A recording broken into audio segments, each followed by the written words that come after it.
interessante. O tema de hoje é bastante interessante. Eu acho que a gente pode, enfim, começar com entusiasmo, até porque o economista Francisco Luna, que fez uma pesquisa extensa de vários, e conhece o Brasil como poucas pessoas, vocês vão ver o currículo, e realmente esse tema do agro, poucas pessoas explicam como a gente chegou a ser essa potência que o Brasil está. Então, hoje, vamos lá. Hoje é o nosso nono encontro no nosso ciclo de palestras Caminhos do Futuro. É oferecido pela Faculdade de Comércio de São Paulo, com apoio da Associação Comercial de São Paulo, com a Federação do Comércio do Estado de São Paulo. Quero aqui agradecer o presidente de ambas, da Federação e da Associação, o meu amigo Alfredo Cotait, que tem prestigiado muito todo o ciclo de palestras e tem prestigiado muito a Faculdade de Comércio. E quero também agradecer o apoio da associação, de todos os dirigentes da FEComércio, das associações comerciais do interior, agradecer o diretor da Faculdade de Comércio, o diretor-geral, que é o Wilson Rodrigues, e o diretor acadêmico, o professor economista Roberto Macedo. O tema de hoje é Alimentando o Mundo, o surgimento da moderna economia agrícola no Brasil. Quem vai falar conosco é o professor Francisco Vidal Luna, que possui graduação em Ciências Econômicas pela Universidade de São Paulo e doutorado de Economia pela Universidade de São Paulo também. É professor assistente na Universidade, aposentado na Universidade de São Paulo, e foi professor visitante da Stanford University. Ele exerceu muitos cargos públicos, como secretário de Planejamento do Estado de São Paulo, secretário de Planejamento e Finanças do município de São Paulo, foi secretário de Planejamento e secretário especial de Assuntos Econômicos do Ministério do Planejamento do Governo Federal, membro de inúmeros conselhos, inclusive do BNDES, da SUDENE, também da SABESP e da CESP. Portanto, o Luna conhece bastante os diversos setores de infraestrutura e conhece muito a parte econômica do Brasil. Na área privada, foi fundador e presidente do Banco Inter-American Express. Mas o que eu acho sensacional é a produção acadêmica que o Luna tem, com publicação de inúmeros artigos e livros no Brasil e no exterior, como, por exemplo, Brazil since 1980, pela Stanford University, Slavery in Brazil, pela Cambridge University Press, The Economic and Social History of Brazil since 1889, pela Cambridge, enfim, todos eles em coautoria com Herbert Klein, que é da Universidade de Stanford, hoje. Em 2010, ganhou o prêmio de melhor livro do ano em Ciências Sociais pela Academia Brasileira de Letras, com o livro Escravismo em São Paulo e Minas Gerais, também escrito em conjunto, em parceria com o professor Herbert Klein, da Universidade de Stanford. Bom, gente, a ascensão do Brasil como uma potência agrícola é um dos eventos mais importantes da história, da nossa história, nesse mundo moderno. Desde 1960, o Brasil passou de importador a maior exportador líquido de alimentos do mundo. Hoje está entre os 5 maiores produtores mundiais de 36 gêneros agrícolas e assumiu a liderança na exportação de dezenas de produtos.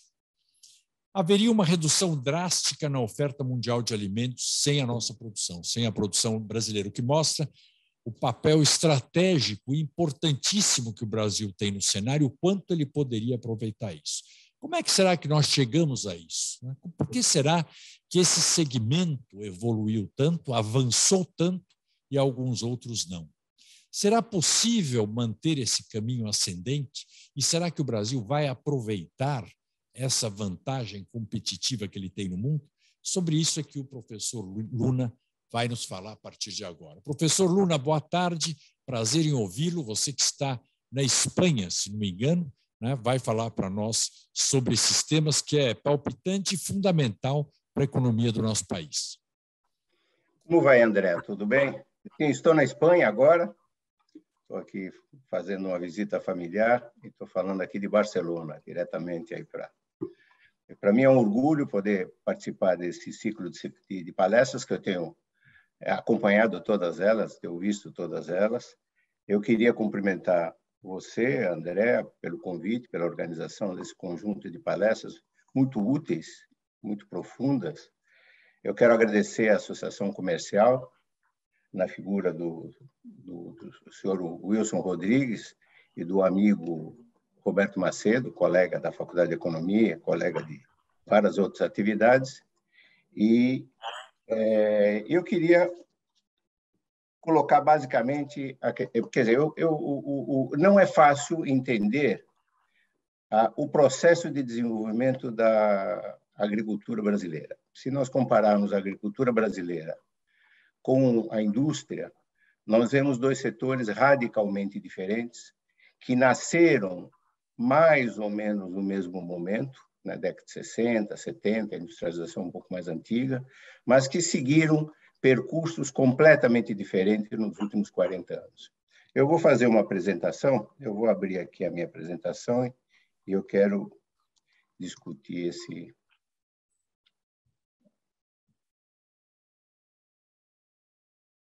Vocês estão vendo? Perfeito. Tá em módulo, já está em módulo apresentação, né? Assim. Bom, aqui a primeira coisa que nós podemos ver é esse mapa. Esse mapa é muito ilustrativo. Esse mapa é um mapa feito por um dos estudiosos mais importantes da economia brasileira dos anos 50 e 60, Josué de Castro. O livro que ele escreveu inúmeros livros, esse se chama Geografia da Fome. Ele apresenta aqui 3 áreas, uma onde a fome é endêmica, a área 1, onde a fome, existem epidemias de fome, a zona 2, que seria a região aqui do Nordeste, o interior do Nordeste, e a área em subnutrição, que seria todo o Centro-Oeste, e chegando aqui pelo estado de Minas Gerais. Esse é o quadro, se nós olharmos para trás, o quadro na década de 50, 60 é este, é o quadro de um país que tinha fome endêmica, que nós não podemos confundir, eu vou colocar aqui, com fomes cíclicas que nós temos no Brasil, ou fomes provocadas por baixa renda, por um problema de desequilíbrio de renda. Nós estamos vivendo hoje um problema de crescimento das pessoas com fome, mas é um problema distributivo, é um problema de falta de renda para consumir produtos que existem no mercado. O Brasil é capaz hoje de suprir a sua população e a população de vários outros países. Ele é um dos grandes exportadores do mundo e se, na verdade, não houvesse hoje a produção brasileira, as condições de abastecimento do mercado mundial seriam muito mais complexas. Mas se nós voltarmos aqui, vamos olhar esse mapa e depois vamos ver essa situação, esse quadro. O Brasil é o primeiro na produção de café, o primeiro na produção de açúcar, o segundo na carne avícola, o segundo na carne bovina, o segundo no fumo, o primeiro no suco de laranja, segundo na soja. Ele é o primeiro exportador de café, ele é o primeiro de açúcar, ele é o primeiro de carne avícola, carne bovina, fumo, suco de laranja, soja, o segundo em milho. E veja que não é simplesmente ser o primeiro. No açúcar, por exemplo, ele exporta 48% do mercado mundial. Na carne avícola, 38%. 20% da carne bovina. 75% do suco de laranja. 48% da soja. São produtos fundamentais no abastecimento do mercado mundial. A questão, o que eu pretendo colocar aqui é como foi esse processo, qual a sustentabilidade da posição atual do Brasil e como é a estrutura do setor agrícola atual. Quando nós falamos que nós temos uma agricultura moderna, nós estamos falando de um segmento grande em termos de valor, grande em termos de produção, grande em termos de área e pequeno em termos de unidades, estabelecimentos agrícolas e de população alocada na produção da agricultura. Vamos ver como nós chegamos nesse processo. Quais eram as características da agricultura nos anos 50 e 60? O Brasil se caracterizava ainda, como foi historicamente, um país produtor de produtos tradicionais, o mercado interno e a monocultura exportadora. Nos anos 50, 60 e 70, o café representava mais de 50% das exportações. Quer dizer, assim como era desde 1830, 1840, que o café assumiu a liderança nas exportações, por mais de um século, o Brasil continuou sendo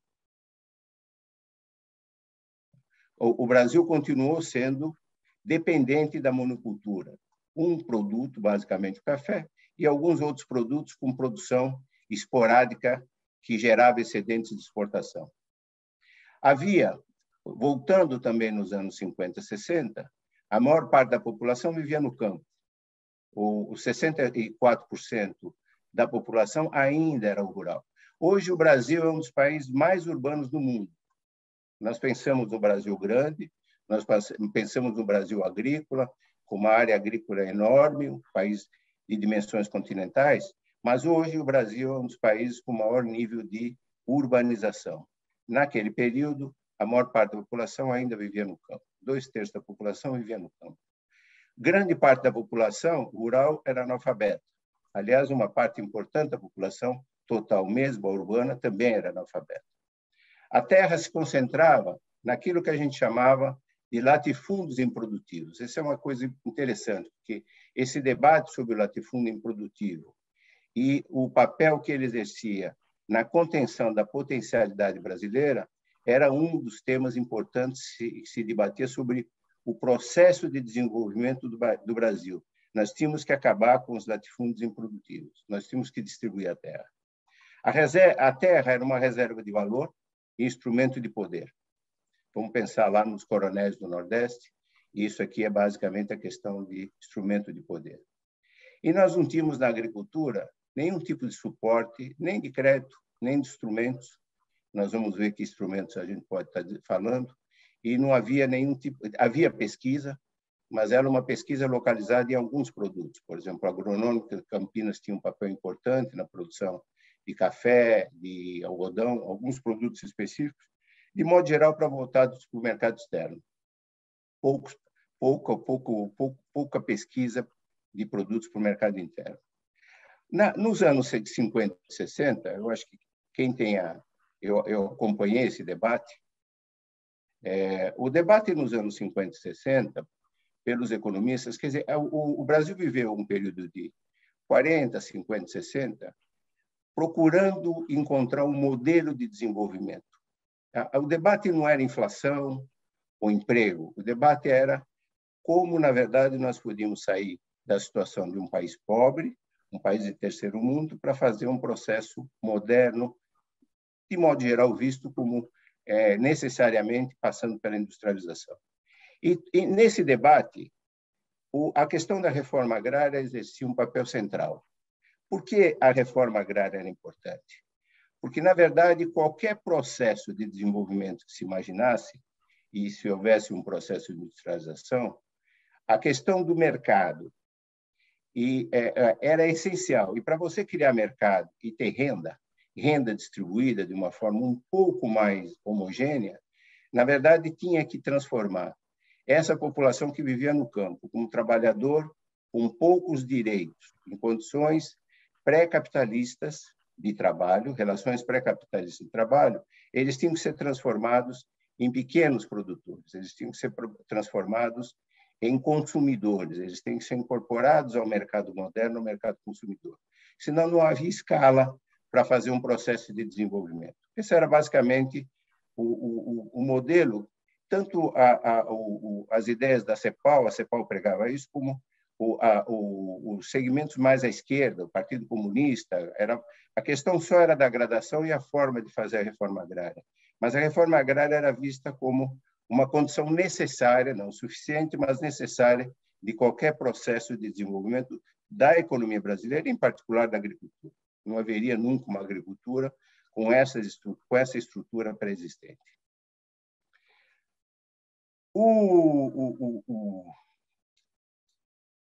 Em 1964, nós tivemos a Revolução, o golpe de 64, que durou até 1985. O golpe de 64, os militares que se implantaram no governo e os economistas que faziam basicamente suporte do ponto de vista econômico, eles viam também na agricultura um papel essencial. Essencial. Ele tinha que apoiar o processo. Na verdade, já havia se iniciado um processo de substituição de importações, mas ele se intensificou. E esse processo de substituição de importações ele tinha que ser apoiado de forma muito intensa pela agricultura. Como? Liberando mão de obra para as atividades urbanas. As cidades começaram a crescer e o crescimento das cidades, quer na área de serviços, quer na área de indústria e muito intensamente na área de construção, as cidades cresceram muito rapidamente, elas necessitavam de mão de obra, um estoque de mão de obra para poder, na verdade, desenvolver essas atividades e não haver pressão sobre salários, e para isso havia necessidade da liberação de mão de obra por parte da agricultura. Ela tinha que fazer também um papel importante na substituição de importações. O processo é basicamente você compra determinados, deixa de importar determinados produtos de consumo, passa a importar as matérias-primas e as máquinas. Então, o processo exige muitas divisas para financiar esse processo. E o único setor que tinha capacidade de exportação, de intensificar as exportações, gerar divisas, era basicamente o setor agrícola.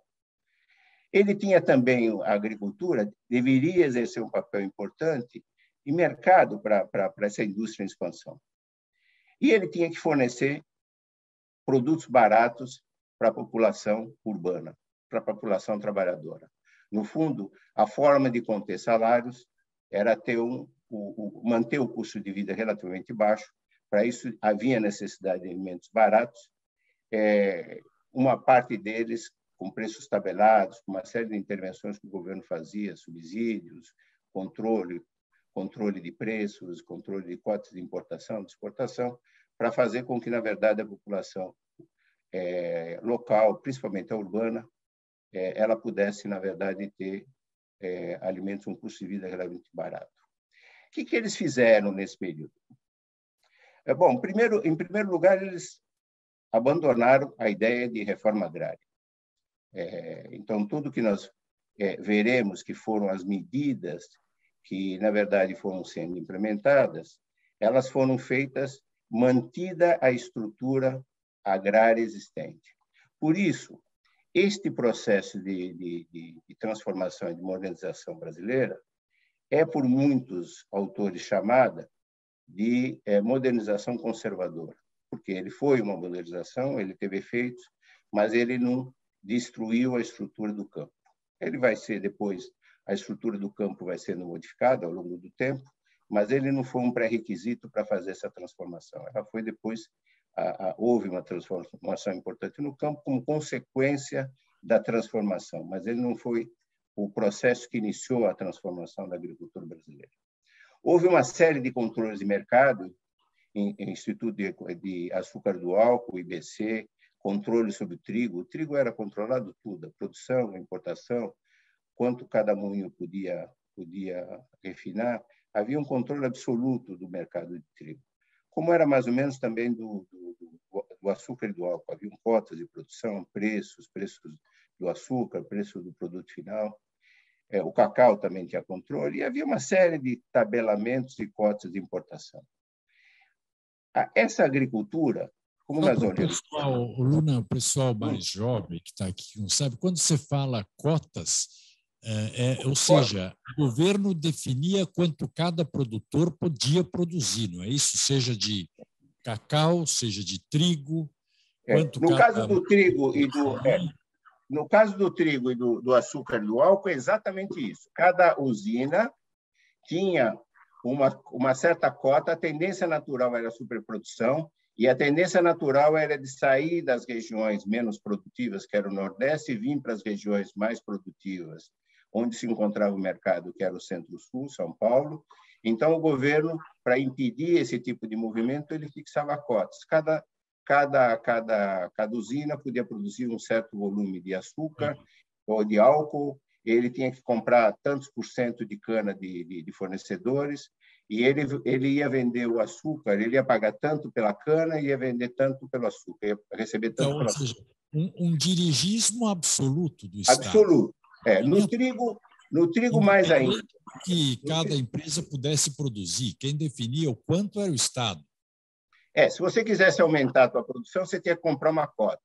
E se você comprasse uma cota, você não podia pegar um engenho, uma usina mal localizada no Nordeste e pegar essa cota e trazer para o Sul, por exemplo. Então, você podia fazer uma indústria mais moderna, mas você ia continuar produzindo a mesma quantidade, agora de uma forma mais eficiente. Mas você não podia, você podia ter uma rentabilidade maior, porque, na verdade, você ia ter um custo menor de produção, uma produtividade maior.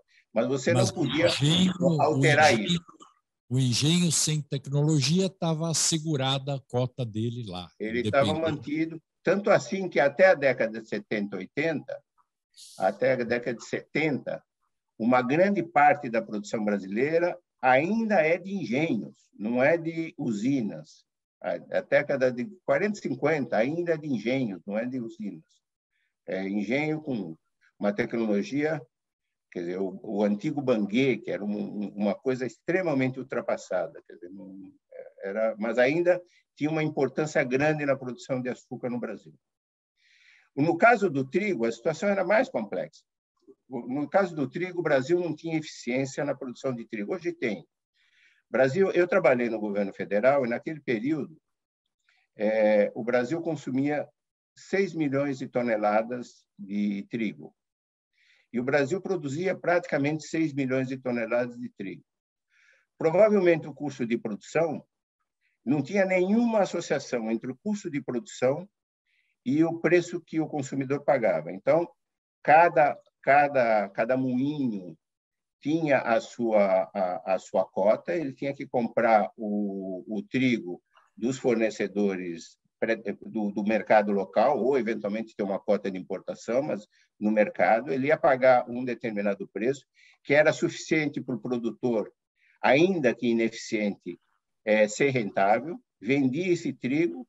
Vamos supor que o custo de produção do trigo, por ser ineficiente a produção agrícola e pela transformação custasse 100, o consumidor talvez pagasse 10 ou 20 por esse produto.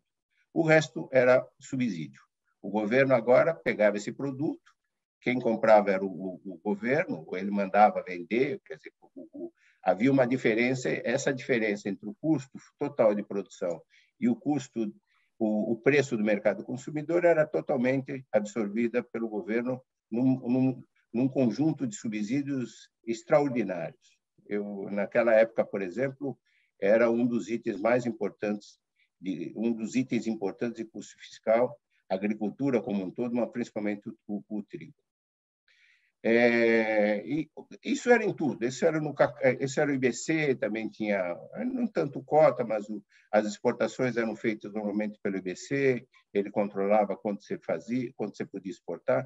E cotas de exportação, por exemplo, se você tivesse um determinado ano, a produção de milho, por exemplo, era um produto que às vezes faltava, às vezes sobrava. Era um produto que a produção brasileira mais ou menos equilibrava para o consumo. Então, aqui, para você poder importar ou exportar o trigo, o milho, hoje você importa, exporta e tem um mercado aberto.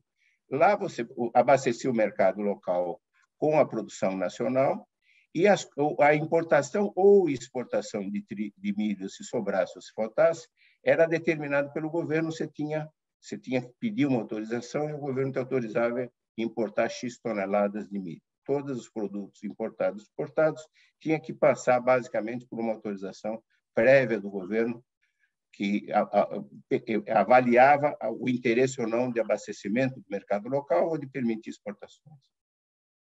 Aqui há uma questão importante, que havia um crédito, uma abundância de crédito, e o crédito era subsidiado. Muito subsídio, quer dizer, sempre taxas muito abaixo da inflação, que basicamente onerava o crédito rural. Mas nós temos que pensar o seguinte: no fundo, essa agricultura que tinha esse papel de abastecimento, abastecer o mercado local, que ele tinha que gerar produto barato, E ele tinha que comprar da indústria nacional, que era ineficiente, fertilizantes, máquinas, equipamentos. Os insumos e as máquinas ele tinha que comprar no mercado local. No processo de substituição, a indústria local foi gradativamente abastecendo a agricultura brasileira, o mercado em geral e a agricultura. Só que os preços aqui eram extremamente elevados. A forma de fazer com que esses preços, mesmo a preços elevados, a agricultura fosse rentável, era dar o crédito para compra de insumos ou o crédito para compra de máquinas era altamente subsidiado. Então, uma parte daquela despesa que o agricultor fazia era compensada, a maior, porque ele tinha que comprar mais caro, ela compensada exatamente pelo crédito subsidiado. Então, era um modelo que fechava, mas era um modelo que onerava muito o governo federal, o orçamento público. E foram criados também, nesse período, instrumentos que a gente pode chamar, que para aquela época, muito modernos. Quer dizer, toda uma política de crédito, nos vários segmentos, uma política de estoques reguladores. O governo comprava estoques e regulava o mercado quando ia faltar, aquele milho, podia faltar ou sobrar milho, ele comprava e ia abastecendo o mercado conforme as necessidades. E uma política de preços mínimos. Você determina antes da safra por que preço o governo compraria esses estoques. Se, na verdade, ele determina o preço que, na verdade, ele imagina que é o custo mínimo de produção do produto, ele define esse produto. Se, na verdade, o mercado estiver acima disso, você vende ao mercado. Se ele estiver abaixo, o governo comprava e formava estoques. Então, essa política de estoques reguladores e preços mínimos eram basicamente compatibilizados os dois. E o governo formava enormes estoques e abastecia o mercado com os estoques dele. O campo, ao longo do período, já houve uma modernização das relações do trabalho, uma série de regras que valiam no mundo urbano foram gradativamente introduzidos no mundo rural, que não era o caso. No finzinho, um pouco antes da ditadura, foi feita uma primeira modernização da política de trabalho nas relações de trabalho no campo, e gradativamente previdência, uma série de outras coisas foram introduzidas nas relações de trabalho. Foram criados grandes eixos de transportes rodoviários, penetrando pelo interior, e o que chamava de corredor de exportação, que era basicamente uma infraestrutura trazendo as cargas para os portos, mas principalmente aqui pensando sempre em corredor para exportação. E aqui eu acho que a questão chave desse período, além desses instrumentos, é a questão da Embrapa. A Embrapa ela foi criada em 73, ela é criada ela é inovadora na forma de organização da pesquisa, porque ela está focada no produto, ela não está focada na ciência, na divisão da ciência por segmentos, física, química, ou biologia, ou geologia, ela estava centrada no produto. Então, tem a unidade de milho. As pessoas que vão trabalhar nessa unidade de milho só vão pensar em milho. Ele vai ter não só biólogo, como agrônomo, como geólogo, como vai ter economistas, e vai ter, basicamente, gente de comunicação. Por quê? Porque o produto que eles criavam, a pesquisa, ela deveria ser uma pesquisa que fosse viável de ser implantada, e mais do que isso, ela teria que ser capaz de chegar ao homem do campo. Não era uma pesquisa científica no sentido de você produzir um paper, uma tese, ganhar um prêmio Nobel pela pesquisa que você fazia. Era basicamente uma pesquisa voltada, uma pesquisa aplicada, voltada à produção, a desenvolvimento da produção, de aumento da produtividade. Aqui, isso basicamente permitiu, essa pesquisa, e a pesquisa da Embrapa, permitiu uma coisa essencial, que foi o desenvolvimento do Centro-Oeste. O Centro-Oeste, eu vou mostrar o da frente, só para a gente pensar, essa mancha vermelha... no modo apresentação, Luna. Desculpa, eu pensei que estivesse. Ficou no meio. Tá bom. Está aqui, né? Agora está ótimo. Eu vou voltar depois, mas aqui, só para vocês terem uma ideia, quando a gente fala de cerrado, a gente não tem muita ideia do que é o Cerrado. O Cerrado é essa mancha vermelha, e que ela é 1/4 do território do Brasil, e ela é maior do que a área da Alemanha, França, Espanha e Inglaterra somadas. Esta parte do território, quando a gente olha, quando a gente pensa nos anos 50, 60, 70, a mancha ocupada da agricultura, essa mancha a 200, 300 quilômetros do litoral. São Paulo penetrava um pouco mais, mas é basicamente a mancha litorânea. Aqui o Nordeste tem uma agricultura relativamente eficiente com a cana aqui no litoral. O Espírito Santo tem pouca coisa, São Paulo já está bem ocupado, Paraná também, o Rio Grande do Sul também. Essa mancha daqui não tem nada, praticamente não tem nada.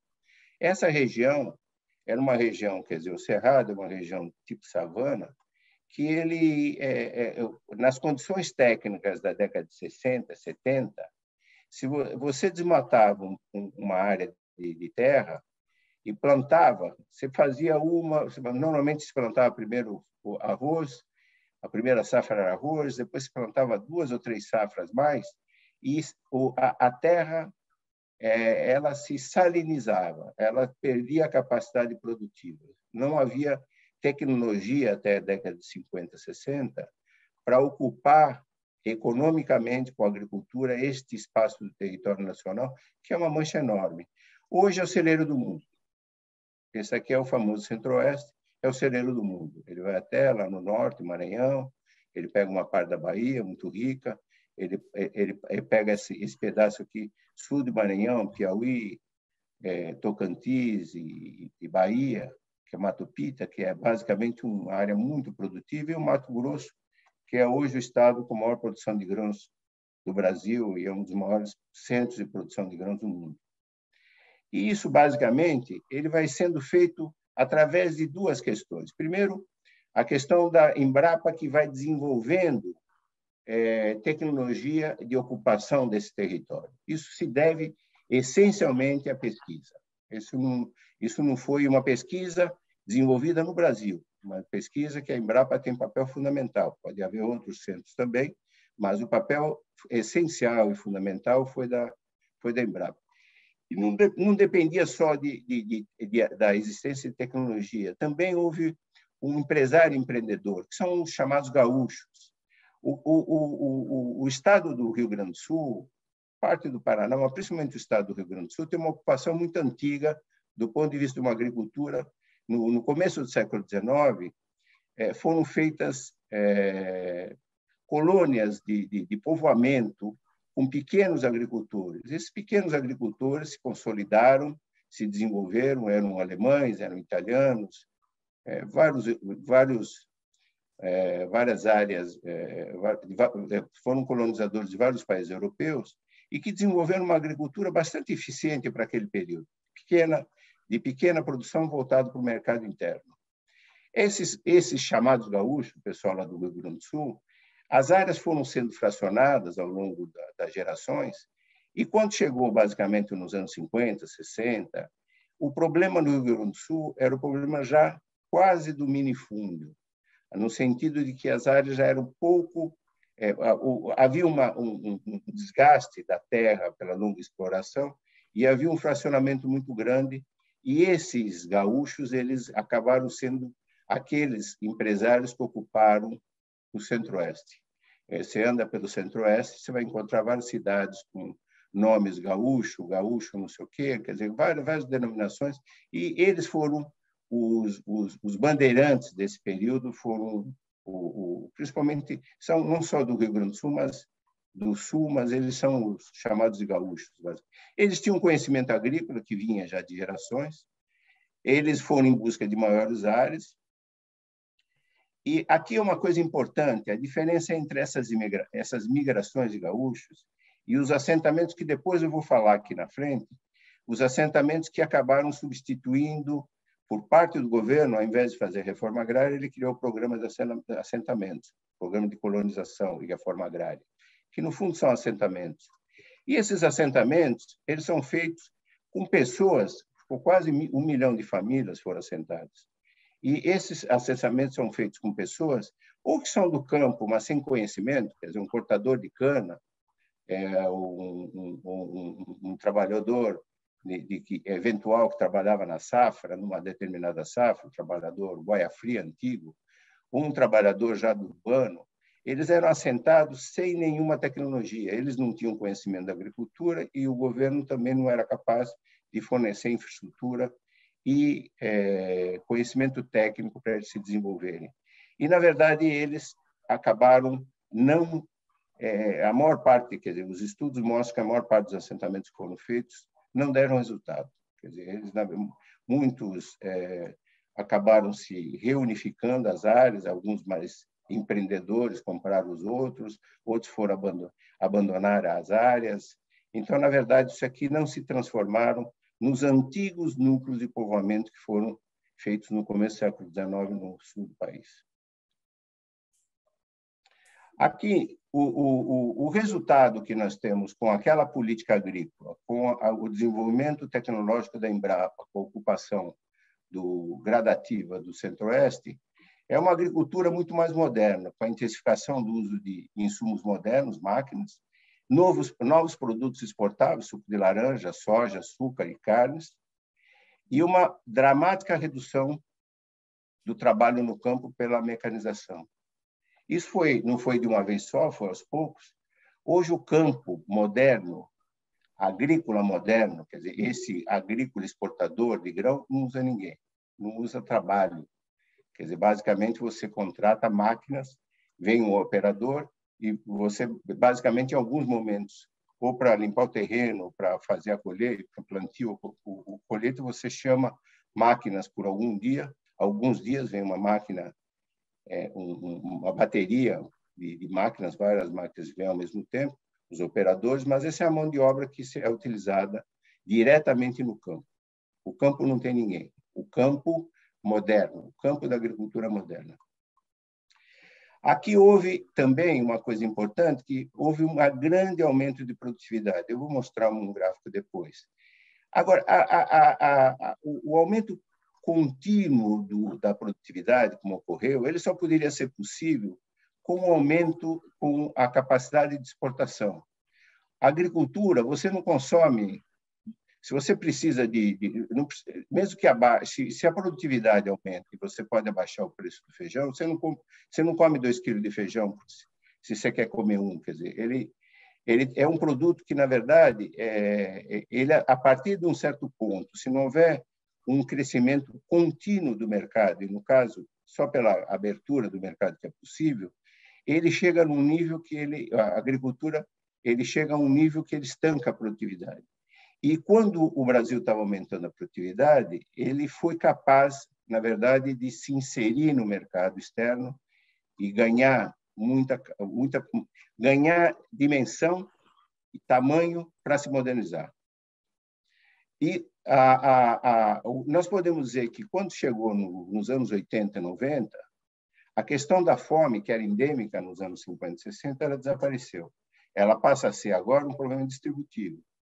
Com a crise que vem desde 2015 até agora, que é uma crise que praticamente, quer dizer, ela se aprofunda cada vez mais, a questão da fome ela está sendo cada vez mais grave, no caso brasileiro, mas não é por falta de oferta de carne, de alimentos, é basicamente por uma questão distributiva. As pessoas não têm renda para consumir alimentos. Nos anos 80 e 90, houve uma crise, a crise da dívida brasileira. O governo, na verdade, a crise da dívida levou o Brasil a uma situação de crise fiscal. O Brasil teve que acabar com os subsídios, e uma grande parte desses subsídios era na agricultura. Isso provocou uma grande crise na agricultura. Mas, ao mesmo tempo que provocou uma crise na agricultura, e fim dos subsídios no crédito, principalmente, houve, na verdade, uma compensação que foi a abertura da economia. A economia se abriu nos anos 90 e, com a abertura da economia, aquilo que era a necessidade de consumir insumos caros e máquinas caras no mercado local, passou agora, se criou a oportunidade de consumir esses produtos no mercado internacional a preços muito mais baixos. E, na verdade, se criaram alternativas de crédito para os agricultores de várias formas. Os fornecedores passaram a dar créditos, os compradores davam crédito contra produto, e o Brasil acabou se inserindo no mercado global das principais cadeias de valor. Quer dizer, na verdade, as trades davam crédito, os supermercados davam crédito, um processador de soja dava crédito para o produtor, e aquilo que era o crédito subsidiado e estatal, ele foi sendo substituído dentro da própria cadeia de valor. E aqui, mais do que no setor industrial, se criaram inúmeros instrumentos muito ágeis, hedge, quer dizer, o sujeito que é produtor e exportador de soja, ele está muito mais propenso a se financiar no mercado internacional, que é mais barato, porque ele tem um produto natural de hedge, que é a soja, o algodão. O sujeito da carne, quer dizer, na verdade, ele passa a estar agora inserido no mercado internacional de uma forma que a indústria não consegue. Não consegue porque não tem um produto de exportação. Ele vende no mercado doméstico, a indústria brasileira, e, na verdade, não tem um hedge natural.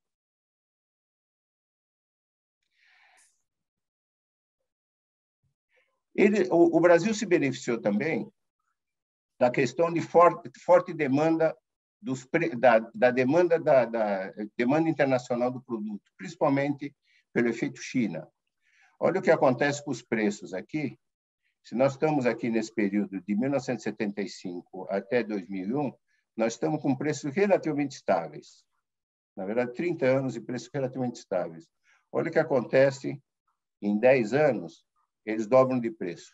Depois ainda caem, agora estão subindo de novo. Aqui tem a 17, eles estão subindo de novo. Eles estão se mantendo entre 150% a 200% do que eram, 50% a 100% acima do que eram os preços durante 30 anos até o começo da década de 20. Isso permitiu a ampliação de mercado, preços elevados, permitiu que o Brasil crescesse continuamente a produção e a produtividade.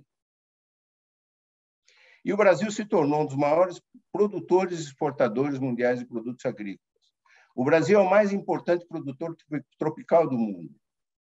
A Embrapa é um dos mais importantes centros de pesquisas agrícolas do mundo.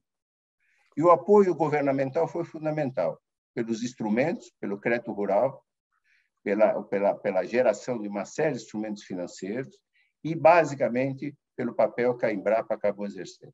A pesquisa, tudo isso não teria sido possível sem um apoio sistemático de pesquisa e os resultados, você podia ter pesquisa sem resultados, mas, de fato, os resultados começaram, embora com financiamento, a Embrapa tivesse sido criada em 73, os resultados importantes foram aparecendo na década de 90 e começo do século XX.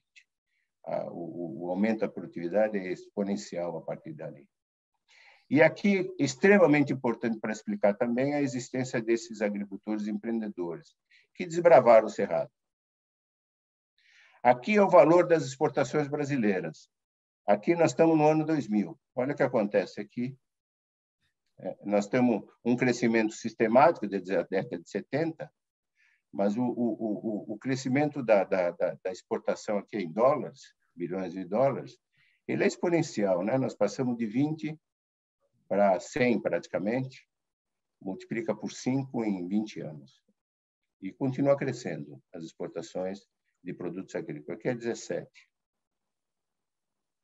Aqui é uma outra questão, o papel que a agricultura brasileira desempenha.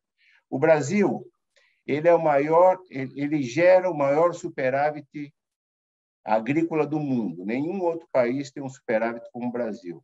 O Brasil não é o maior exportador é os Estados Unidos, mas ele também é um grande importador.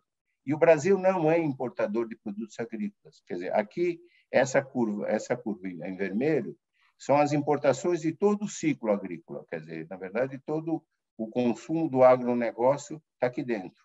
E ele gera um superávit que basicamente financia o déficit que nós temos em toda a área industrial. Quer dizer, todo o resto das importações brasileiras, que não o segmento do agronegócio, ele é financiado basicamente por esse financiamento. Sem esse financiamento, o equilíbrio da balança de pagamento do Brasil seria uma coisa extremamente difícil, que, na verdade, nós não podíamos estar importando esse déficit monumental que a gente gera nas outras áreas, e com essas exportações a gente consegue, inclusive, gerar um superávit na balança comercial, mas graças a esse superávit. Quando a gente fala de agronegócio, o que é o agronegócio? O agronegócio, a agricultura, ele pesa muito pouco no PIB, né? 7, 8% do PIB. Só que a agricultura, quando a gente fala de agricultura, é só o produto agrícola. Só que o produto agrícola, por trás dele, tem toda uma geração de valor. A distribuição, a pesquisa, o transporte. Então, na verdade, serviços, uma série de serviços, serviço de assistência técnica, serviço de pesquisa, isso aqui faz com que o produto, o PIB, se calcula o PIB do agronegócio brasileiro, e ele tem sido calculado ao redor de 23% a 25%. Então, ele é extremamente importante na cadeia de valor do Brasil. Quer dizer, então, agora, nós temos que pensar o seguinte: se, na verdade, todos os segmentos, nós podemos dizer que o Brasil ele tem o tradicional, o chamado custo Brasil. Ele é ineficiente em infraestrutura, ineficiente do ponto de vista fiscal, ele tem uma série de ineficiências. Esta produção, uma grande parte dessa produção do agrícola vem do centro-oeste, a 1.000, 2.000 quilômetros da costa. E ainda assim, com todas essas ineficiências que se agregam nesse adicional de PIB. Então, se o PIB agrícola é 7, 8%, tem 15% de outras atividades aqui dentro. Se elas são eficientes ou ineficientes, elas oneram, de alguma forma, esse produto. Ou seja, a produtividade do campo é extremamente elevada para tornar o produto brasileiro competitivo, apesar do custo Brasil, nas suas várias categorias. Hoje, como nós vimos lá atrás, quer dizer, hoje o Brasil é o maior exportador de café, de açúcar, de suco de laranja, o maior produtor, o maior exportador de café, açúcar. Isso aqui nós já vimos. Ele é o segundo maior exportador de milho, ele é o terceiro maior exportador de algodão. Algodão é interessante, porque algodão eu vou só mostrar aqui, eu vou mostrar esse gráfico do lado direito. Olha o que aconteceu no caso do algodão. Essa curva em vermelho é a produtividade do Brasil e essa curva em preto é a produtividade dos Estados Unidos, que sempre teve uma produtividade muito maior que a brasileira. Aqui nós estamos falando de 1.500 quilos por hectare contra 500. Ela é 3 vezes mais alta, a produtividade americana por aqui. Hoje, a produtividade brasileira é 50% maior que a americana. Produção de algodão. Você está competindo lá com os campos lá de Ohio, seja onde for, e o Brasil é mais produtivo, 50% mais produtivo por unidade de terra do que os Estados Unidos. Aqui nós podemos ver também essa questão da produção. Veja o que aconteceu, esse outro gráfico. A área ocupada no Brasil é essa parte de baixo, chureada, em barras. A produção é essa outra área. Então, o Brasil, desde a década de 70, ela aumentou, em termos de hectares, de 40 milhões de hectares para 70, 80 milhões de hectares atualmente, mas a produção passou de milhões de toneladas, de 50 milhões para 200 milhões de toneladas. Ou seja, isso aqui é que explica a eficiência da produtividade, a eficiência da produção brasileira, a produtividade. E ela só é possível ser feita porque uma grande parcela dessa produção está sendo exportada. Bom, colocado isso, eu quero colocar uma outra rapidamente, que é a questão da sustentabilidade. O Brasil tem uma... Deixa eu ver como estou. Já falei muito tempo, né? Vamos fazer rápido aqui. O Brasil, vamos olhar esse gráfico. Isso aqui é as emissões de CO2, quer dizer, o efeito estufa. O Brasil, em função do desmatamento, principalmente da Amazônia, teve uma emissão líquida crescente até o início dos anos 2000, 2002, 2003. Houve uma série de pressões internacionais e o Brasil começou a monitorar eficientemente o desmatamento. De fato, o INPE, que hoje vocês devem ter ouvido falar muito do INPE, o INPE foi um instrumento extremamente eficiente de fiscalização e houve uma redução brutal da emissão de gases pela redução na mesma proporção do desmatamento. Agora, em 2014, 2015, já antes, no período do governo Dilma, ele começa a subir e ele está subindo mais agora por um certo descanso. A gente sabe um descontrole que está ocorrendo. Esse número, nós não temos esse número ainda, mas ele está subindo, mas ele não se aproxima daquele período da década de 2000. Mas isso aqui, de fato, o Brasil tem capacidade de controlar o desmatamento. Tem capacidade de controlar. Quando nós chegamos nos anos 2010, mais ou menos, o Brasil era um exemplo de uma agricultura sustentável. O Brasil liderava os movimentos de agricultura sustentável. E, na verdade, depois disso, nós perdemos um pouco o controle e agora nós temos uma atitude leniente em relação a isso. E o resto da emissão de CO2 por parte do Brasil é muito pequena. A energia é baixa. A agricultura aqui é o processo agrícola. O uso de terra aqui é basicamente desmatamento. O processo agrícola é relativamente baixo. E o Brasil ele tem uma série de vantagens na parte do processo agrícola. O Brasil é um dos líderes no parte do plantio direto, ele tem um grande programa de recuperação de pastagens. Recuperação de pastagem tem um efeito extraordinário do ponto de vista de redução de emissões por duas razões. Primeiro, que ele libera áreas para o plantio sem necessidade de desmatamento. Segundo, que melhorando as pastagens, se coloca muito mais boi por área, o que, na verdade, reduz e diminui. Quer dizer, na medida que você tem pastagem de melhor qualidade, você tem uma eficiência maior na produção bovina. Você reduz a idade de abate do animal e também diminui o gás metano, que é provocado pelo boi no pasto. E basicamente, esse programa de recuperação de pastagens talvez seja uma das coisas mais importantes que o Brasil está fazendo, que ele pode fazer, tem capacidade de fazer, para liberar áreas para a agricultura, sem necessidade de desmate.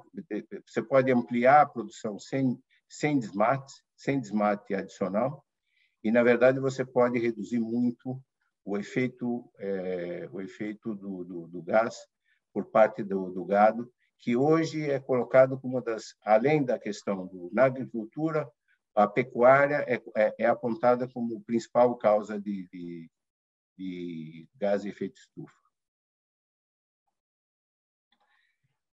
Aqui, só para praticamente concluir, quer dizer, vários estudos mostram que deve haver um crescimento muito grande da demanda de alimentos no futuro, quer por renda, países asiáticos, e população, quer por população, basicamente também, principalmente os países asiáticos. E o Brasil, quer dizer, todos os estudos mostram que o Brasil ele é essencial para atender essa nova demanda, e o que se estima, os estudos mostram que a participação do Brasil no comércio internacional deve aumentar nos 10 ou 20 próximos anos. E o Brasil, esse é o ponto essencial, o Brasil pode atender essa demanda sem desmatar. Como? Mantendo altos níveis de produtividade, ele pode diminuir, quando a gente fala de produtividade, alguns produtos como, por exemplo, o milho, ele tem uma variância muito grande de produtividade. Entre o mais produtivo e a produção média, existe uma diferença muito grande. Basta esses de menor produtividade e aumentando a sua produtividade, chegando aos níveis dos produtores mais eficientes, nós temos aqui um grande aumento da capacidade média de aumentar a produtividade e recuperando pastagem e usando essas áreas na agricultura. A agricultura, hoje nós temos uma situação de desmatamento que pode haver agricultores, quer dizer, ninguém sabe quem está desmatando, lá dá para saber, e deve ter muitos agricultores, principalmente pecuaristas. Mas a agricultura moderna brasileira não precisa de novas áreas desmatadas para continuar produzindo e aumentando sua produção. Aumentando sua produção, utilizando áreas já desmatadas e aumentando a produtividade. Aqui, só para colocar, só para ter uma ideia aqui do final, esse é o quadro das pessoas ocupadas na agricultura. Quer dizer, na verdade, chegamos a ter, em 85, 23 milhões de pessoas. Hoje, nós temos 15 milhões de pessoas. E aqui, nós podemos dizer o seguinte, que quando nós olhamos, vamos olhar esse último gráfico, essa tabela, nós temos nós temos 5 milhões de estabelecimentos, 4 milhões e 700 têm dados de renda. De 0 a 25 mil reais de renda anual, que daria 6 salários mínimos mensais, em média, essa faixa que vai dar isso, eles geram 72% dos agricultores têm, em média, 6 salários mínimos de renda mensal na sua produção agrícola. Então, eles representam apenas 4% do valor da produção. Quando nós falamos de agricultura moderna, nós estamos falando de 1 milhão de produtores, que sejam esse grupo maior aqui, de 800 mil, mais 300 mil e 108, mas eu diria que são esses 500 mil que são, de fato, os agricultores modernos. Este conjunto, eles estão na agricultura vivendo não só de renda agrícola, que é muito baixa, mas, eventualmente, trabalho eventual na cidade, se ele mora perto de uma cidade, e uma parte grande da composição da renda, o censo mostra que uma parte grande da composição da renda dessa população vem, basicamente, de apoio governamental, programas de transferência de renda, essencialmente, e trabalho em outras atividades que não a produção. Esse é basicamente um quadro, quer dizer, acho que era isso que eu queria colocar, outras coisas, mas acho que não importa isso. Acho que é isso que eu queria colocar, acho que já passei do meu tempo. Luna, esse último quadro, você pode voltar nele um pouco, você fala estabelecimentos são produtores, né? Produtores, que eles chamam, o censo chama de estabelecimento. Pode ser uma fazenda de 10 mil hectares, pode ser um sítio de 3 hectares. Ele chama de estabelecimentos. Unidades agrícolas, que estão no centro. São 5 milhões de unidades. Só para você ter uma ideia, nessa outra tabela dá para ver, esses são o número de propriedades agrícolas, como eles evoluíram no tempo. Eles estão estáveis desde 75, e já era desde 70, eram 5 milhões, e hoje são 5,073. Praticamente estabilizou o número de unidades e aumentou pouco o tamanho total dos estabelecimentos. O tamanho médio era muito grande, era 270 hectares, aqui a área média é hectares. Ele estabilizou em 75, já em 60, e basicamente ele está nisso desde aquela época. Agora, o que é interessante é esse último índice. Esse aqui é o índice de Gini. O índice de Gini, quem não conhece, é um índice que mede concentração. Concentração você pode medir de renda, de propriedade, de tamanho de propriedade, seja o que for. É o índice que mede concentração. O extrema concentração, se só tivesse um proprietário, seria 1. Se você tivesse tudo, você tem 1.000 pessoas, cada um tem um milésimo da unidade, seria 0. Então, quanto mais alto, ele é mais concentrado. É interessante que já houve 1 milhão de famílias assentadas. Aqui embaixo tem os processos de colonização. Foram quase 10 mil projetos, foi 86 milhões de área colonizada, 1 milhão de famílias. Ainda assim, o índice de Gini não muda. Então, o nível mudou o tamanho da propriedade, mudou a estrutura da propriedade, mas não muda basicamente o índice de Gini.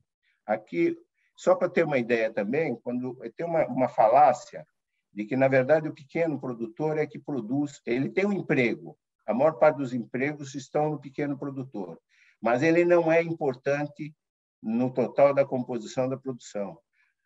Aqui a agricultura tem comercial e familiar. Familiar é quando ele não usa, não está associada à renda, mas está associada se ele tem ou não emprego. O tamanho da propriedade é relativamente pequena e se ele usa ou não trabalho de terceiros. Ele pode ser pode ser um moderno, se ele está fazendo, sei lá, o sujeito produz mel, ele tem uma área pequena, ele pode ter uma renda alta. Mas, de modo geral, você pode chamar isso aqui de comercial e esse aqui familiar. O não familiar. Aqui soja vem 91%, a cana 98%, milho 88%, mesmo que é um produto de consumo mais de subsistência. O arroz 89%, o algodão, só a mandioca e o fumo. O fumo é um produto de exportação, mas ele é feito em pequenas propriedades, unidades familiares.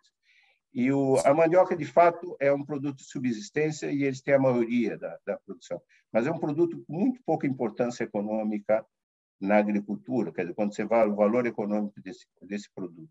O resto tudo é altamente concentrado nos grandes produtores. Nós temos na suinicultura e nas aves uma integração no sul, são pequenas unidades também, mas nos bovinos já temos 70% da produção estão nos grandes. Então, basicamente, acho que é isso. Mais alguma pergunta? Queria cumprimentar aqui também está o professor Hubert Alqueres, está aqui conosco. Boa tarde, Luna. Tudo bem? Como vai? Tudo bem? Tudo ótimo. Ô, Luna, vou começar eu fazendo uma pergunta aqui. Tem perguntas dos alunos, pergunta do professor Adroaldo Moura da Silva. Deixa eu fazer uma pergunta. A Embrapa, então, pode ser considerada uma primeira startup brasileira do agro, né? A Agrotec. Ela é a primeira. Olha, só para você ter uma ideia, eu estou congelado aqui? Não, tá bom. Está congelado, sim, não estou te vendo. Bom, mas tá ouvindo, tá, né? O som está bom. Então, só para ter uma ideia, nos anos 70, 80, a Embrapa chegou a ter mais de 1.000 PhDs, quase 2.000 PhDs. Nessa época, não tinha nada no Brasil que tivesse 2.000 PhDs. Quer dizer, provavelmente, não sei se a universidade já tinha 2.000 PhDs em 70. Uma universidade grande, né? Quer dizer, ele foi um centro voltado. A coisa essencial foi a formação de mão de obra e um objetivo muito claro, que é desenvolver por produto e por resultado. Quer dizer, na verdade, o projeto não era prêmio, mas era resultado. Você fazer um feijão mais produtivo. Não era mais bonito, não era mais produtivo, ou mais eficiente, ou mais barato. E difundir. Não adiantava fazer um feijão que você fizesse o feijão e ele servisse como uma coisa de laboratório. Ele tinha que chegar, ele tinha que ser econômico, para isso tinha economistas dentro, eles faziam tão importante quanto ser um agrônomo, e tinha pessoas voltadas para a comunicação, desde o primeiro momento. Se você não conseguisse levar... Como? Quem concebeu a Embrapa? Quem foi? Olha, e, na verdade, você tem... Eu diria que tem 3 pessoas chaves. Uma foi o próprio Delfim, acho que ele era o cabeça da área econômica nesse período. Ele delegou isso para o José Pastore, o nosso amigo José Pastore, lá da Faculdade de Economia, e uma pessoa... basicamente eles, quer dizer, depois teve pessoas importantes que desenvolveram isso lá dentro. Eliseu Alves, que é uma pessoa que é simbólica, foi presidente por 20 anos, por muito tempo. Luna. Mas ele mesmo, numa declaração, disse que quem concebeu o modelo foi o Zé Pastore. Passar aqui para o professor Hubert fazer pergunta. Luna, deixa eu te pedir primeiro para parar de compartilhar a tua apresentação, que aí a gente vê a tua imagem, vai ser legal. Stop share. Pronto. Oba. Obrigado. Uma das últimas transparências que você mostrou ainda mostrava que tem muita gente no campo, não é? Em pequenas propriedades. Qual que é a tendência para o futuro? É realmente esse pessoal ir para as grandes cidades ou cidades médias? E todo esse desenvolvimento, essas curvas que você mostrou, elas são sustentáveis? Elas conseguem se manter? E às vezes a gente lembra aí das conversas com você, com o Adroaldo, com a Andréa, onde vocês colocam que os ventos de mudança que vêm do planeta são muito fortes e não vão deixar o Brasil ficar para trás, né? Apesar aí de algumas mazelas econômicas e políticas no nosso país. Você realmente acha que isso é sustentável e que a gente vai continuar nessa curva ascendente? Eu acho que sim. Eu acho que eu não sou um otimista, de modo geral, mas eu acho que em relação à agricultura brasileira, essa agricultura moderna, eu tenho a impressão que a gente já passou. Quer dizer, tem uma coisa chave que a gente fala a armadilha da renda média, né? Quando um país não consegue superar determinados, ele tem que passar por uma determinada etapa para se desenvolver de verdade. Isso você fala de um país. Eu acho que no caso da agricultura nós já superamos isso. Nós estamos lá no mundo, quer dizer, eu acho que o mundo precisa de nós. É como você falar que você reclama que a China produz chip, mas você não pode prescindir da China. Você precisa da China. E o mundo precisa da terra brasileira e da produtividade brasileira. Você não transporta isso. Você pode abrir a África, talvez em 10, 20 anos, mas eles vão depender de tecnologia. Quer dizer, os Estados Unidos não têm tecnologia, nem os chineses, para levar para lá. Vão depender de tecnologia, talvez nossa. De fato, eu acho que esse sistema é sustentável. Ele não precisa de mais mata. Quer dizer, na verdade, eu acho que a gente está passando por um período de uma mazela temporária. Eu acho que isso aqui, a tendência da agricultura brasileira é positiva. Eu não vejo assim.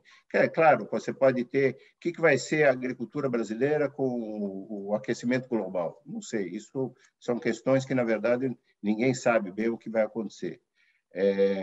Mas eu acho que, dado o status quo atual do mundo, da tecnologia e do conhecimento, o Brasil ele vai crescer no mercado mundial e vai continuar se sustentando. Essa agricultura é sustentável. Na verdade, eu acho que a força contra o desmatamento será dos agricultores. Eu não vejo outro segmento a não ser esses agricultores modernos que vão querer acabar com essa brincadeira do desmatamento.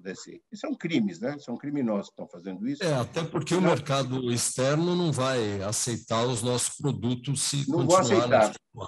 Mas você não precisa disso, então é uma loucura, você está dando tiro no pé. Então, isso não pode ser mantido. Isso acho que é uma questão só ideológica, que não é só ideológica, não significa que seja simples. Mas eu tenho esperança, isso sim, eu tenho esperança de ser solucionado em 1 ou 2 anos. Então, quer dizer, acho que não se sustenta isso. Agora, a outra questão sua da agricultura, tem uns estudos... Eu acho que a tua câmera está desligada, viu, o teu vídeo. Usado aqui... Agora sim, agora está ótimo. E existem vários estudos tentando analisar o mundo rural não moderno, quer dizer, esse outro mundo. E eles mostram que uma grande parcela, e você olhando o censo, você vê isso, uma grande parcela dessa população que está nesse mundo rural não incorporado à agricultura moderna, ele não tem... Vamos imaginar, nós temos 5 milhões de agricultores, nós temos uns 300, 400 modernos, vamos chamar assim. E tem uns 600 mil, é um número qualquer dessa ordem, que talvez possam ser incorporados de alguma forma. Eles estão numa atividade eles podem crescer. E você tem um conjunto de, talvez, 4 milhões de pessoas, 4 milhões de agricultores, suas famílias, que eles estão em áreas rurais sem capacidade, minifúndios, terra ruim, terra longe do mercado consumidor. Ele não tem conhecimento técnico, ele é analfabeto. Quer dizer, ser analfabeto não significa nada, ele podia ter um conhecimento técnico prévio, mas ele é capaz de plantar mandioca, ele não é capaz de fazer qualquer outro tipo de aprimoramento técnico. Talvez você tenha um conjunto de 500 mil, 1 milhão, que seja, que você pode desenvolver produtos para essa agricultura agricultura familiar, vamos chamar esse pessoal de agricultura familiar. Mas existe um conjunto de 3 a 4 milhões de agricultores que alguns sociólogos, estudando o campo, dizem o seguinte: a pergunta que eles fazem, ganhar tempo é possível? Ou seja, vamos ver se mantemos esse pessoal no campo e dá renda para eles, porque eles terão uma vida mais complicada ainda na cidade e eles vão criar mais problemas sociais dentro da cidade, porque eles não têm, se o governo não der um apoio fundamental a essa população, eles irão para a cidade. E a cidade eles também não têm qualificação, eles vão inchar ainda mais as cidades. Então, na verdade, é reter esse pessoal e ir, aos poucos, permitindo que eles se desloquem, uma parte deles.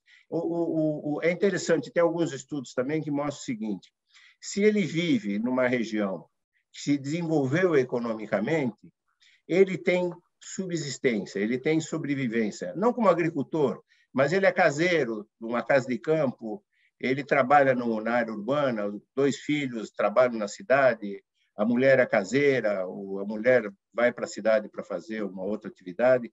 Então, na verdade, o agricultor que ele está numa área que se desenvolveu, que se enriqueceu mais, ainda que ele seja um pequeno agricultor sem capacidade de subsistência na sua terra, ele vai, na verdade, subsistir morando na terra, mas não dependendo da terra para a sobrevivência. Aqueles que estão em áreas mais distantes, áreas menos produtivas, incapazes de produzir isso, com menor capacidade de recursos humanos, de recursos físicos humanos, eles gradativamente vão desaparecendo, indo para a agricultura. Você veja o seguinte: nós tínhamos 5 milhões de agricultores, nós criamos mais 1 milhão de famílias nos últimos 30 anos. Todo aquele 1 milhão de assentamentos foram basicamente depois do Fernando Henrique. O período anterior foi muito pouca coisa. Foi Fernando Henrique e Lula. Em 20 anos fizeram 1 milhão de assentamentos, famílias assentadas. E aqueles 5 milhões que haviam continuaram a ser 5 milhões. Ou seja, entraram 1 milhão a mais de agricultores e saiu 1 milhão de agricultores. Então, gradativamente, eles vão saindo, mas é melhor que saiam devagar. Essa questão é muito interessante, você tocou no ponto principal. Precisa de políticas públicas, não é? Precisa de governo para cuidar dessa quantidade muito grande de pessoas. Agora, com relação aos grandes players, vamos dizer assim, do agronegócio, eles estão indo de vento em popa. A gente vê por essas feiras de equipamentos moderníssimos, caríssimos, não é? Os próprios drones hoje na agricultura, e é muito bom saber de você, que entende muito dessa área, que essa curva no Brasil ela vai continuar ascendente, e não é para menos que a China é o nosso maior parceiro comercial, não é, Luna? Exatamente porque concentra os negócios nessa área do agronegócio. Mas, André, acho que você queria... Tem uma pergunta aqui do professor Adroaldo. A expansão da agricultura moderna de muito depende da abertura da economia agrícola para o mundo no momento de forte expansão da demanda de alimentos para a China e outros países asiáticos. Isso contrasta com o ocorrido com a indústria no mesmo período, que encolhe em relação ao PIB, sem condições de competir internacionalmente, sempre protegida por um enorme manto tarifário e não tarifário. Quem, então, forneceu os instrumentos, tratores, colheitadeiras e outros tantos insumos, a exemplo de fertilizantes e novas sementes, materiais e financeiros para impulsionar a modernização da agrícola nesses últimos 30 anos? Foi a atrasada indústria brasileira? Pergunta do Adroaldo Moura da Silva. Foi a atrasada indústria brasileira até a década de 90 e a moderna indústria aberta mundial que abasteceu final dos anos 90 e a partir dos anos 2000. Eles são importadores de máquinas sofisticadas e aqui, se tiver uma máquina sofisticada, é uma montadora e ela vai ter que ser tão eficiente quanto a externa. Porque a externa vai vir com financiamento, vai vir ele vai poder comprar o que ele quiser lá fora, ele não vai depender dessa indústria. Se ele dependesse dessa indústria, não seria essa indústria moderna. A indústria, a agricultura brasileira só subsistiu naquele período até 90, comprando daquela indústria protegida, porque ela também tinha subsídios. Na hora que acabou o subsídio, se não tivesse aberto a economia, ela teria morrido a agricultura. Eu acho que a simultaneidade do processo de fim de subsídios e fim de crédito subsidiado, fim de crédito abundante e abertura na compra e a expansão do mercado é que foi eu diria que houve coisas que houve investimento prévio em tecnologia, em pesquisa, mas foi um momento glorioso ali de uma série de questões se combinarem e permitiram isso. E a indústria fez exatamente o processo ao contrário. Na abertura, ele teve um primeiro momento de abertura, não tinha escala para competir, não tinha mercado externo, não tinha produtividade no mercado externo, ele foi formando-se, protegendo cada vez mais. Quer dizer, a indústria veio para trás e a agricultura foi para frente. E não depende dessa indústria nossa. Tem uma pergunta do Tuani aqui. Se o Brasil, é um dos que está nos assistindo, se o Brasil é uma grande potência agrícola, por que nessa época, agora, o governo não diminui a exportação e aumenta a quantidade de alimentos, de oferta de alimentos no mercado nacional, aqui no Brasil, fazendo com que o preço tão alto que está hoje caia? Olha, a Argentina fez isso e acabou com a agricultura dela. Então, ou você tem se você quiser um modelo exportador e ele tem esse papel de exportar e de criar divisas, de ser competitivo, ele não pode ter interferência no mercado de commodities. Se você tiver interferência no mercado de commodities, você mata essa atividade. A agricultura argentina veio fazendo isso, fazendo conflito cambial, e hoje, na verdade, o Brasil é muito... Você pega as condições geográficas da Argentina, é uma maravilha para a agricultura. O Brasil hoje produz com mais eficiência quase tudo. Até a pecuária é mais eficiente. Ô, Luna, que nós estamos já com o horário avançado, eu queria assim, olhando para frente, né? Você acha que o Brasil consegue manter esse ritmo e esse protagonismo na produção agrícola ao longo do tempo? A modernização vem acontecendo, tecnológica, quer dizer, o avanço da tecnologia, das startups agrícolas, etc., ela continua, vem ocorrendo ainda hoje? Ela vem ocorrendo cada vez mais com mais intensidade, com essa capacidade financeira, essa rentabilidade que a agricultura está, ela permite qualquer tipo de desaforo em termos de modernização. Quer dizer, a agricultura brasileira hoje usa os equipamentos mais modernos que se utilizam em qualquer lugar do mundo. Não é só desenvolvido aqui, quer dizer, ele é o comprador. Ele, por exemplo, na parte de sementes, o Brasil é um dos países que mais usa biotecnologia. Não é produzida aqui, biotecnologia é internacional. Alguns produtos, os produtos que são commodities, como de mercado internacional, que é trigo, soja, milho, esses produtos, de modo geral, a pesquisa, as sementes, os inseticidas são todos envolvidos por meia dúzia de grandes multinacionais. Aquilo que é de mercado mais local é feito também pela Embrapa. Mas o Brasil é um dos países que hoje pratica, em termos de insumos modernos, quer dizer, sementes, biotecnologia, sementes modificadas, inseticidas, tipos de plantio, que é o plantio direto, ele está na linha de frente, é um dos países que mais usa cada uma dessas coisas, e ele usa os equipamentos mais modernos. Você vai lá, um agricultor, ele não sabe onde é a Avenida Paulista, ele sabe onde é ele opera a Bolsa de Chicago, ele compra e vende lá fora, ele troca o seu produto ele financia o seu produto, já pega o recurso, já paga com mercadoria, ele está todo redeado, sempre olhando o mercado externo. Se você quebrar esse link com o exterior, você destrói essa agricultura. Quer dizer, então, em termos de equipamentos, tem uma pergunta da Ana Askerman, por exemplo. Quer dizer, o Brasil continua, ele tem tecnologia, também tem tecnologia e produz equipamentos avançados para a nossa agricultura hoje. Produz o que precisa e importa a maior parte. Uma boa parte dos equipamentos são importados ou produzidos aqui com tecnologia internacional, mundial. Quer dizer, então, por exemplo, na área de cana-de-açúcar, o Brasil é um dos países mais avançados na produção de destilarias, por exemplo. As grandes indústrias de tratores têm fábrica no Brasil. Pode ser montadoras, pode ser, não sei onde é desenvolvida a tecnologia do trator. Agora, o uso da tecnologia daquele trator, o uso da tecnologia da semente aplicada a uma determinada região, isso é uma pesquisa nacional. Quer dizer, você faz uma semente biologicamente modificada, que é feita pela Ródia, ou por uma multinacional qualquer, e quando ela tem que aplicar no mercado brasileiro, cada região tem sua condição de clima, de solo. Esse tipo de adaptação, a Embrapa continua tendo um papel fundamental.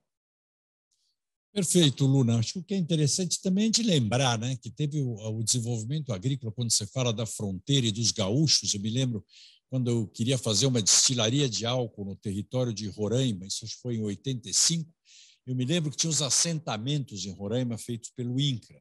Você chegava lá, os gaúchos já tinham comprado todos os lotes e os assentados trabalhavam para os gaúchos já na produção de arroz no território. Os paranaenses também abrindo fazendas enormes. Então, a gente vê que essa turma é até a origem europeia, né, da imigração europeia que veio para o Brasil, e dos japoneses também, eles tiveram uma influência, aí no caso, os japoneses, muito aqui em São Paulo, principalmente, né? Mas, enfim, Luna, muito obrigado por essa aula que você deu a todos nós aqui no nosso ciclo de palestras dos caminhos do futuro, e a gente percebe que a agricultura é um deles. Para quem quer empreender hoje no Brasil, quem está olhando para frente, eu acho que quando sempre se falou que o Brasil tinha vocação agrícola, nunca se imaginou de uma agricultura tão, eu pelo menos não imaginava, uma agricultura tão avançada e tão moderna como essa que nós temos hoje.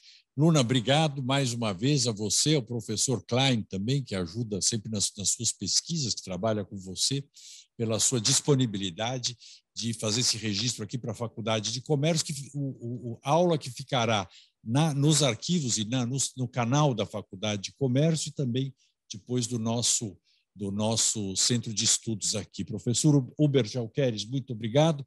E a todos vocês que estão nos ouvindo, na quinta-feira nós temos a palestra do Caminhos do Futuro com o professor Hubert Alqueires, que vai falar sobre a educação do futuro. Ele nem vai falar da educação hoje, sim como ele imagina e como ele vê a educação nos próximos anos, como é que ela vai se transformar. E a gente espera que o Brasil consiga ter essa evolução algum dia, como teve na agricultura, né, Luna? Na educação seria importantíssimo para a gente fazer essa grande transformação. Muito obrigado a todos que estão nos acompanhando e até quinta-feira. Muito obrigado. Obrigado. Eu que agradeço. Até logo. Luna, obrigado. Aproveite. Muito obrigado. Eu que agradeço a todos. Agradeço a você e à associação por essa iniciativa. Muito obrigado.